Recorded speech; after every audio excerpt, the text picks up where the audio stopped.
तो भाई ये न पूरी है, न पकोड़ा है, और ना ही ये उड़द वड़ा है। ये होता है अंदर से फ्लफी ब्रेड की तरह। ये है बिहार और झारखंड का बहुत ही पॉपुलर स्ट्रीट फूड धुसका, और इसे खाया जाता है आलू और चने की सब्जी के साथ। ब्रेकफास्ट में बनाइए, शाम के स्नैक्स में बनाइए, यहाँ तक कि आप लंच और डिनर में भी बना सकते हैं। बड़ी आसान रेसिपी और बहुत स्वादिष्ट।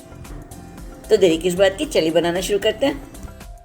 तो धुसका बनाने की तैयारी शुरू होती है एक दिन पहले। रात को चावल, उड़द दाल और चना दाल, इन तीनों को हमने अच्छी तरह से धो के पानी में भिगो के रखा है, और साथ ही हमने चने धो के भिगो के रखे हैं।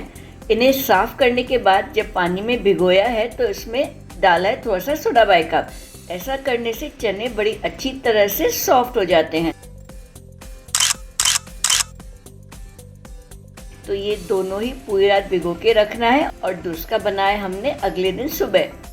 तो सबसे पहले चावल, उड़द और चने की दाल जो भिगो के रखी थी उसे मिक्सी के बाउल में डाल रहे हैं, और साथ ही डाल दे रहे हैं बहुत थोड़ा सा पानी, बस 1 टेबलस्पून पानी डाला है, और डालना है इसमें हरी मिर्ची और अदरक। बस इनको पीस देना है और बहुत ही फाइन पेस्ट बनानी है। ये बहुत फाइन होना चाहिए, कोर्स ग्राइंडेड नहीं होना चाहिए। और अच्छी तरह पीसने के बाद इसमें डालें नमक, हल्दी, हींग और जीरा, और साथ ही डाल दे रहे हैं इसमें फ्रेश कोरिएंडर लीव्स, ये है हरा धनिया पत्ती। बस इन सबको अच्छी तरह से मिक्स कर देना है।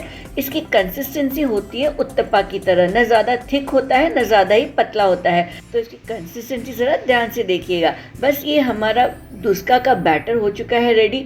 इसे ढक के रख दे रहे हैं अलग से कुछ देर, जब तक कि हम करते हैं आगे की तैयारी। तो ये है रात भर भिगोए हुए काले चने। पहले तो इनका पानी पूरा ड्रेन आउट कर देना है, और अब इसे डाल रहे हैं प्रेशर कुकर में।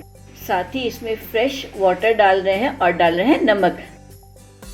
बस इसे अब कुक करना है करीबन 3 से 4 विसल्स आने तक। तो ये काले चने इजीली सॉफ्ट नहीं होते, इसलिए करीबन 3 से 4 विसल्स लगाने ज़रूरी हैं। ये पहले स्टेप में एटलीस्ट 80% तक सॉफ्ट हो जाने चाहिए। और अब सब्जी बनाएंगे इस प्रेशर कुकर में। पहले डाल दे रहे हैं ऑयल। ऑयल के गर्म होते ही इसमें डाल रहे हैं जीरा, और साथ ही डाल दे रहे हैं इसमें हरी मिर्ची, लहसुन और अदरक। बस इन्हें चटकने देना है, और इमीडिएटली डाल दे रहे हैं इसमें प्याज। तो प्याज को हमने फाइनली चॉप किया हुआ है, और प्याज के साथ ही डाल दे रहे हैं इसमें थोड़ी सी हींग। और अब इस प्याज को हम सौते करेंगे। धीमी से मीडियम आंच पर करिएगा, क्योंकि नहीं तो ये जल सकता है। और प्याज को सौते करना है जब तक कि इसका रंग इस तरह से ब्राउन नहीं हो जाता है। तो देखिए सुंदर ब्राउन हो चुका है। इसमें अब डाल रहे हैं टमाटर की प्यूरी। बस टमाटर को मिक्सी में पिसा हुआ है और इसमें डाल दिया है, और हर बार की तरह टमाटर की प्यूरी के साथ डाल दे रहे हैं सब स्पाइसेस। तो ये गया इसमें नमक, सूखा धनिया पाउडर, हल्दी, और ये है लाल मिर्ची का पाउडर। बस इसे कर देना अच्छी तरह से मिक्स, और अब इस टमाटर को पकाना है, इस ग्रेवी को पकाना है हमने।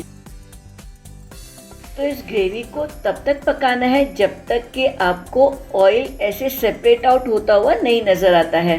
ये हुआ, मतलब टमाटर अच्छी तरह से पक चुका है। उसके बाद डाल रहे हैं इसमें आलू, पील करके बस छोटे पीसेस में काटा हुआ है, और डाल रहे हैं हम ऑलरेडी बॉईल किए हुए काले चने, और साथ ही डाल दे रहे हैं पानी। बस इन सबको कुक करना है 2 विसल्स आने तक। आलू और काले चने अच्छी तरह से सॉफ्ट हो जाने चाहिए, खाने लायक हो जाने चाहिए।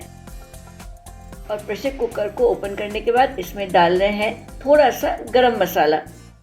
बस ये कर दिया मिक्स, एक और उबाल आने दिया, और हमारे ये आलू और काले चने की सब्जी हो चुकी है बिल्कुल ही रेडी। और अब धुसका बनाने के लिए कढ़ाई को चढ़ा दिया है गैस पे, डाल दिया है ऑयल डीप फ्राई करने के लिए। और ये है हमारा धुसका का बैटर। तो फ्राई करने के पहले इस मिक्सचर को करीबन 5 मिनट तक एक ही डायरेक्शन में फेंटना है या मिक्स करना है। ऐसा करने से ये अंदर से फूला फूला बनेगा। तो इसे फ्राइंग पैन में डालने का तरीका बिल्कुल ध्यान से देखिएगा। लीजिएगा एक बड़ा सा चम्मच, और उसको अच्छी तरह से भर के चम्मच के साथ ही एक ही बार में पूरा उसमें पलटा दीजिएगा ऑयल में। ये ऐसा करने से इसकी शेप बड़ी अच्छी आती है। तो धुसका डालते ही आप देखेंगे वो जैसे ही फ्राई होता जाएगा फूलता जाएगा, नाइस अच्छी तरह बॉल की तरह हो जाएगा। और हाँ, ऑयल अच्छी तरह से गर्म होना चाहिए। अगर ये गर्म नहीं हुआ ना तो आपका धुसका स्टिक हो सकता है। देखिए बहुत मस्त लग रहा है ना। तो बस इसे 2 से 3 मिनट में आपका एक राउंड हो जाएगा फ्राइंग का। और ये हमारे डोसा हो चुके हैं बिल्कुल ही रेडी। मज़ेदार लग रहा है ना? तो इसे बनाइएगा ज़रूर और खाइएगा बिल्कुल ही गर्मा गर्म, और हमें कमेंट्स में लेके बताइएगा कि आपकी डोसा की रेसिपी कैसी बनी। और अगर आपको हमारी रेसिपी अच्छी लगे तो इस वीडियो को लाइक और शेयर करना बिल्कुल ही ना भूलेगा। Thank you for watching.